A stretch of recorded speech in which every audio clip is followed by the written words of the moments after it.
గుంపు కూడి ఉండినారు. ఒక ఆమె బోధిస్తూ ఉండగా వేరొకరు తర్జుమా చేస్తున్నారు. ఆమె సౌలు యొక్క మారు మనసును గురించి చెబుతూ ఉన్నది. గొప్ప వెలుగు అకస్మాత్తుగా ఆయన మీద ఎలా ప్రకాశించిందో, పైనుండి వచ్చిన స్వరాన్ని ఎలా విన్నాడో అంతా వివరిస్తున్నారామె. దానినే నేను చూశాను, ఆ వెలుగునే నేను చూశాను, ఆ వెలుగే నన్ను రక్షించి ఇక్కడికి తీసుకుని వచ్చింది అని కబూ గట్టిగా అరిచాడు.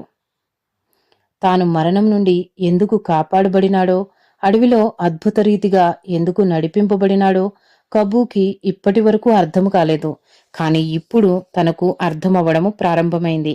ఒకనికి ఆయన యొక్క గ్రహింపు కలిగి తనకు తానుగా విశ్వాసము ప్రయోగించే వరకు దేవుడు ఆ వ్యక్తిని రక్షించలేడు.